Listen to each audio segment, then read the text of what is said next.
To mathematical mysteries. तो हम लोग डिफरेंशियल इक्वेशन के टॉपिक को डिस्कस कर रहे थे और उसमें हम लोगों ने डिफरेंशियल इक्वेशन की लीनियरिटी, उनका ऑर्डर, उनकी डिग्री, इन सब चीज़ों को डिस्कस कर लिया था। ठीक है, तो आज हम लोगों ने डिस्कस करना है solution of the differential equation. Okay, तो वैसे तो अगर आप लोगों को कोई भी अलजेब्राइक इक्वेशन दे दीजिए, लेट्स से x + 1 = 2, ठीक है, और मैं आपसे कहती हूँ कि इसका आप सोल्यूशन निकालें। ठीक है, तो इसका सोल्यूशन क्या आएगा? 2 - 1 = 1। ठीक है, ये इसका सोल्यूशन है x = 1। What does this expression means? यानी मैं इस एक्सप्रेशन को कह रही हूँ कि ये जो मेरी मेन इक्वेशन है इसका सोल्यूशन है। तो what does it mean? It means कि अगर मैं इस एक्सप्रेशन को, जिसको मैं सोल्यूशन कह रही हूँ, इस अपनी मेन इक्वेशन में वापस पुट करूंगी तो ये जो इक्वेशन है मेरी वो आइडेंटिटी में रिड्यूस हो जाएगी। यानी कि ये जो एक्सप्रेशन है ये मेरे इस मेन इक्वेशन को सेटिस्फाई करेगा। ठीक है, यानी हम किसी भी एक्सप्रेशन को कहते हैं कि ये एक्सप्रेशन जो ये सोल्यूशन है हमारी मेन इक्वेशन का, कि अगर वो उस एक्सप्रेशन को सेटिस्फाई करे। ठीक है, हम लोग डिस्कस करेंगे कि solution of the differential equation किसे कहते हैं। ठीक है, तो बेसिकली ये जो solution of the differential equation होता है, इसको अगर मैं आप लोगों को आसान सा करके बताऊं तो ये बेसिकली हमारे पास ना एक रिलेशन होता है। ठीक है ना, किस चीज़ के बीच में रिलेशन होता है? जो वेरिएबल्स आपके डिफरेंशियल इक्वेशन में इन्वॉल्व होते हैं, ठीक है, उनके बीच में ये रिलेशन होते हैं और इस रिलेशन में आपके पास डेरिवेटिव्स इन्वॉल्व नहीं होते हैं। ठीक है, लेकिन अगर आप ये जो रिलेशन है जिसको आप सोल्यूशन कह रहे हैं, इस रिलेशन का आप डेरिवेटिव लेंगे तो आपके पास जो डेरिवेटिव है उसको आप अपनी डिफरेंशियल इक्वेशन में पुट करेंगे तो आपके पास वो उसको इस डिफरेंशियल इक्वेशन को सेटिस्फाई करेगा। ठीक है, तो पहले मैं इसकी डेफिनेशन लिख देती हूँ, फिर मैं आपको उसको मजीद एक्सप्लेन करूंगी। ओके, अब यहाँ पे मैंने solution of the differential equation की डेफिनेशन को मैंने लिख दी है। ठीक है, एंड इट सेज कि solution of the differential equation is the relationship between the variables. कौन से वेरिएबल्स? जो कि आपके पास बेसिकली डिफरेंशियल इक्वेशन में इन्वॉल्व हो रहे हैं। ठीक है, लेट्स से आपका डिफरेंशियल इक्वेशन जो है वो बेस करिए दो वेरिएबल्स पे, x और y पे, तो जो सोल्यूशन आएगा उसमें कोई और एक्स्ट्रा वेरिएबल इन्वॉल्व नहीं होगा, बल्कि वही दो वेरिएबल्स इन्वॉल्व होंगे, x और y। ठीक है, नॉट कंटेनिंग द डेरिवेटिव। अब वो जो रिलेशन जिसको आप लोग कह रहे हैं कि ये सोल्यूशन है डिफरेंशियल इक्वेशन का, उसके अंदर किसी भी किस्म का डेरिवेटिव इन्वॉल्व नहीं होगा। ठीक है, अगर डेरिवेटिव इन्वॉल्व है तो इट मीन्स कि वो आपके पास सोल्यूशन नहीं है। ठीक है, such that this relation and the derivative obtained from this relation satisfies the differential equation। ठीक है, वो कह रहे हैं कि वो जिस रिलेशन को आप कह रहे हैं कि ये सोल्यूशन है, उसके अंदर आपके पास डेरिवेटिव तो इन्वॉल्व नहीं होंगे, लेकिन अगर आप उस सोल्यूशन का डेरिवेटिव ले लेंगे, ठीक है, तो और उस डेरिवेटिव को आप अपनी डिफरेंशियल इक्वेशन में पुट करेंगे तो आपके पास डिफरेंशियल इक्वेशन को सेटिस्फाई करना चाहिए उस रिलेशन को जिसको आप कह रहे हैं कि ये सोल्यूशन है डिफरेंशियल इक्वेशन का। ठीक है, तो इसको हम एग्जांपल के थ्रू देखते हैं। लेट्स से मैं इसको जरा ये मैंने लिखी है लेकिन इसको मैं क्लियर करके लिख देती हूँ। y = c e λx। ठीक है, ये जो एक्सप्रेशन है it is a solution of this differential equation.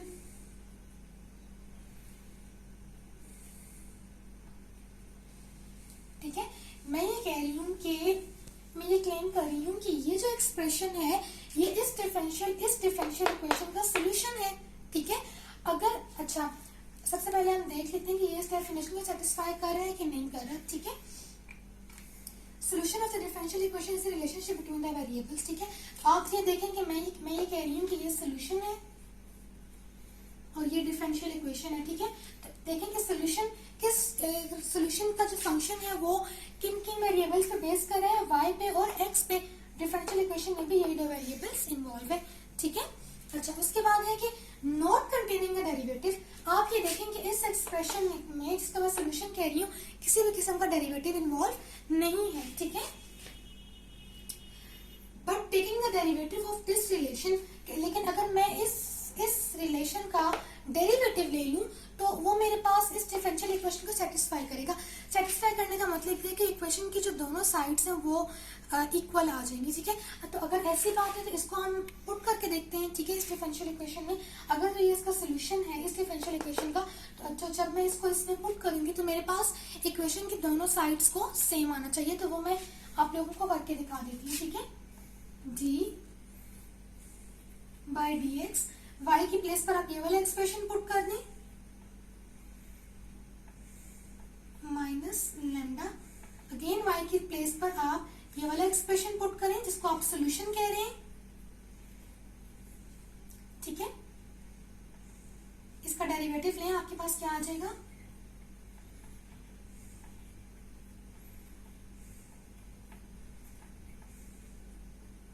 Can you see that both sides of the equation are equal.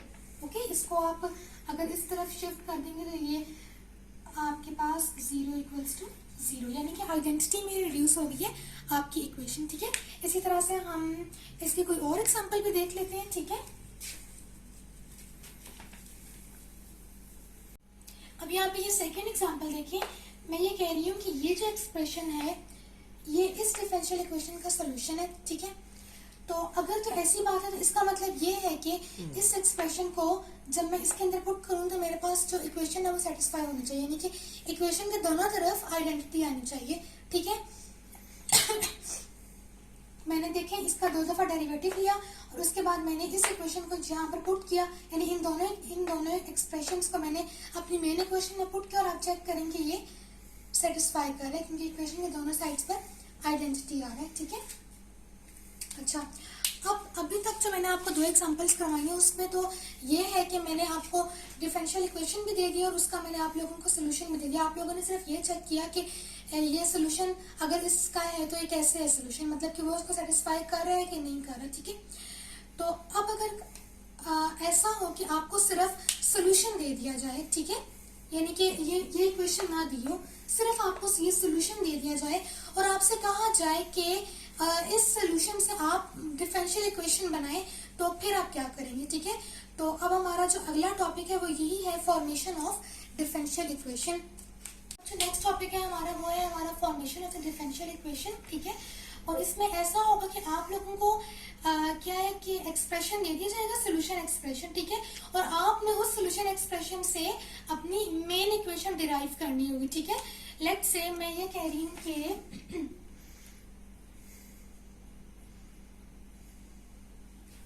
ये मैंने एक्सप्रेशन लिखी है y is equals to X plus A, ये मेरे पास किसी डिफरेंशियल इक्वेशन का सोल्यूशन है, ठीक है। अब वो कौन सी डिफरेंशियल इक्वेशन का सोल्यूशन है वो मैंने इस एक्सप्रेशन से मैंने पता लगाना है कि इसकी डिफरेंशियल इक्वेशन कौन सी होगी, ठीक है।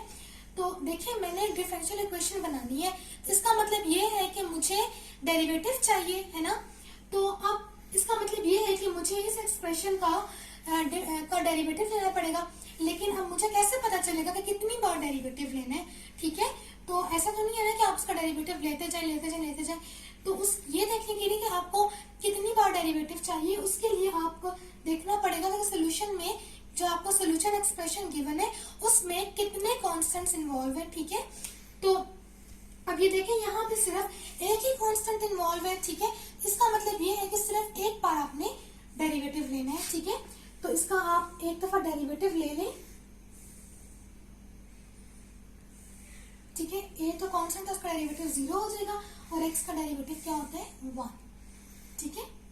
तो इस तरह से आपको जब भी आपको कोई भी एक्सप्रेशन गिवन हो, कोई भी सोल्यूशन एक्सप्रेशन गिवन हो और आपसे ये कहा जाए कि इसकी जो मेन डिफरेंशियल इक्वेशन है वो कौन सी है, तो आपने क्या करना है कि इस एक्सप्रेशन के अंदर अपने जो कॉन्स्टेंट्स है उनको देखना है, जितने कॉन्स्टेंट्स इन्वॉल्व होंगे उतनी ही बार आप डेरिवेटिव लें, ठीक है। तो उस तरह से आपके पास क्या है डिफरेंशियल इक्वेशन आ जाएगी, ठीक है। अच्छा, और एक और बात ये है कि जब भी आपको सोल्यूशन एक्सप्रेशन गिवन होगा, ठीक है, जिसके अंदर कॉन्स्टेंट्स इन्वॉल्व होंगे, ठीक है, जैसे अब ये वाला एक्सप्रेशन देखो, इसके अंदर एक कॉन्स्टेंट इन्वॉल्व है, तो देखो जब भी कॉन्स्टेंट इन्वॉल्व होगा तो इसका मतलब ये है कि वो जो एक्सप्रेशन है वो किसी फैमिली ऑफ कर्व को रिप्रेजेंट कर रहा है, ठीक है। देखिए जैसे अब ये इसका अगर मैं ग्राफ बनाऊं, इस एक्सप्रेशन का, इसमें अगर मैं a को वैल्यू दे दूं 1, ठीक है, a की वैल्यू को मैं फिक्स कर दूं और बाकी में y इक्वल्स टू x का ग्राफ बनाऊं,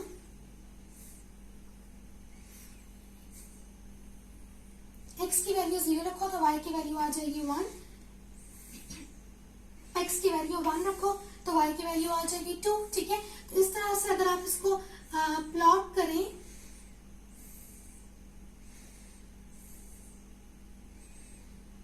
तो एक कर्व इस तरह की बन जाती है, ठीक है। इसी तरह से अगर आप a को हायर वैल्यूज दे दें, लेट से मैंने किसके लिए बनाया, a इक्वल्स टू 1 के लिए, ठीक है। अगर मैं इसको a इक्वल्स टू 2 के लिए बनाना चाहूं तो सॉरी ये एक स्ट्रेट लाइन बनेगी, ठीक है, ठीक है, this is for a equals to 2। इसी तरह से अगर मैं a इक्वल्स टू 3 के लिए बनाना चाहूं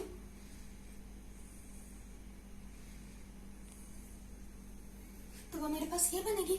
इसी तरह से तुम लोग a को वैल्यूज देते रहो तो तुम लोगों के पास ये एक पूरी एक फैमिली ऑफ कर्व बन जाएगी, ठीक है। अब आप देखो कि यानी मैं ये आप लोगों से कह रही हूँ कि ऐसा सोल्यूशन जिसके अंदर आपके पास कॉन्स्टेंट्स इन्वॉल्व होते हैं, उस सोल्यूशन को आप वो सोल्यूशन क्या बेसिकली रिप्रेजेंट कर रहा होता है, वो सोल्यूशन आपके पास एक पूरी फैमिली ऑफ कर्व को रिप्रेजेंट कर रहा होता है, ठीक है। अब सिमिलरली उस वाली इस एग्जांपल से देखते हैं। लेट्स से हमें ये एक्सप्रेशन दे दिया जाता है a cos of x plus b sine of x equals to y, ठीक है। हमें ये एक्सप्रेशन दे दिया गया और हमसे कहा जाए कि आप बताएं कि इस एक्सप्रेशन की कौन सी डिफरेंशियल इक्वेशन है, कौन सी डिफरेंशियल इक्वेशन है जिसका ये एक्सप्रेशन सोल्यूशन है, ठीक है। तो अब आपको डिफरेंशियल इक्वेशन फाइंड आउट करनी है। इट मींस कि आप लोगों को डेरिवेटिव लेना पड़ेगा, है ना। तो कितनी बार डेरिवेटिव लेना पड़ेगा आपको, देखो कितने कॉन्स्टेंट इन्वॉल्व है, 1 2 कॉन्स्टेंट इन्वॉल्व है। इसका मतलब ये है कि आपको 2 बार डेरिवेटिव लेना पड़ेगा। तो आप इस एक्सप्रेशन का 2 बार डेरिवेटिव लें। एक बार आप डेरिवेटिव लेंगे तो आपके पास आ जाएगा माइनस a साइन x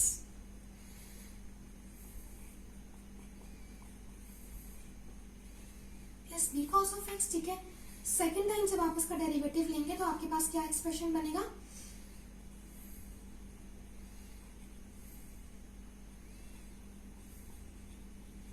ठीक। यहां से आप नेगेटिव साइन कॉमन ले लें,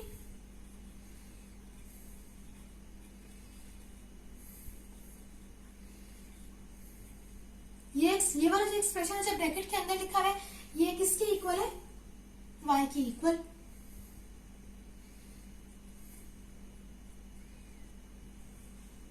ठीक है। तो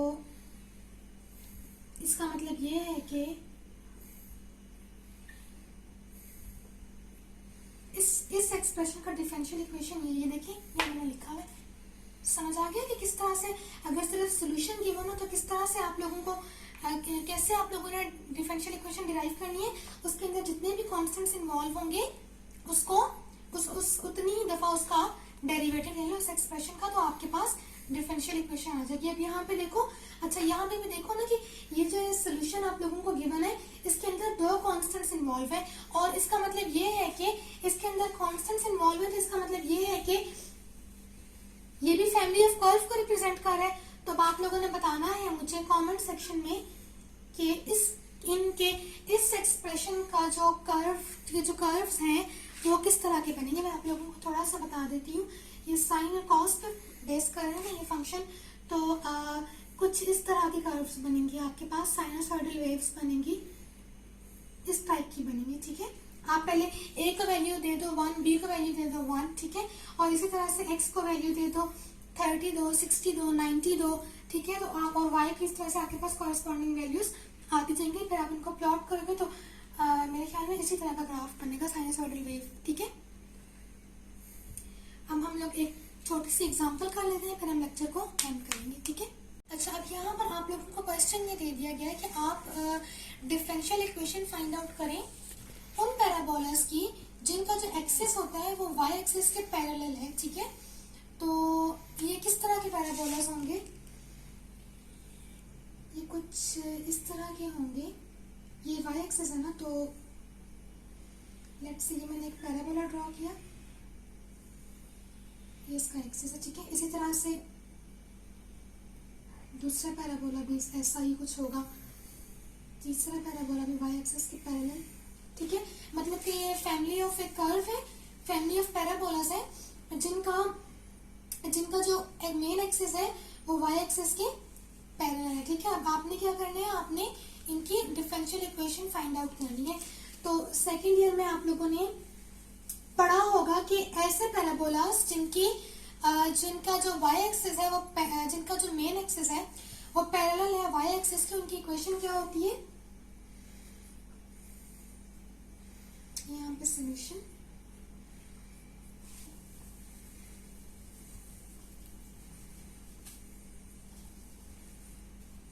ax square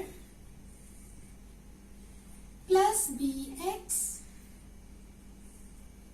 plus c is equals to y, okay. उसने बोला है कि इस इक्वेशन का डिफरेंशियल इक्वेशन फाइंड आउट करो। तो आप कैसे करोगे, देखो कितने इसके अंदर हैं कॉन्स्टेंट्स इन्वॉल्व है, 3 कॉन्स्टेंट्स इन्वॉल्व है, a b और c। कितनी बार डिफरेंशिएट करोगे, 3 बार। पहली बार जब करेंगे तो क्या आ जाएगा, 2ax plus b। Second time करोगे तो क्या आएगा, 2a। थर्ड टाइम करोगे तो 0, क्योंकि 2 भी कांस्टेंट है और a भी कांस्टेंट है, ठीक है। तो आज हम लोगों ने क्या क्या देखा, हम लोगों ने ये देखा कि अगर पहले तो ये देखा कि सोल्यूशन क्या होता है डिफरेंशियल इक्वेशन का, ठीक है। फिर हमने ये देखा कि अगर सिर्फ सोल्यूशन एक्सप्रेशन गिवन हो तो उसमें से हम लोगों को डिफरेंशियल इक्वेशन कैसे बनेगी, ठीक है। उसके अंदर हम लोगों ने देखने के कितने कांस्टेंट्स इन्वॉल्व है और फिर हम लोगों ने उतने ही कांस्टेंट्स के अकॉर्डिंग उसको डिफरेंशिएट कर देना, तो हमारे पास डिफरेंशियल इक्वेशन आ जाएगी, सही है। तो बस आज का लेक्चर हम यहीं पर एंड करते हैं। आई होप कि आप लोगों को समझ आई होगी, और कोई भी क्वेश्चन हो, कोई भी क्वेरी हो तो आप लोग कमेंट सेक्शन में पूछ सकते हैं। और बस आज के लिए इतना ही काफ़ी है। Thank you so much.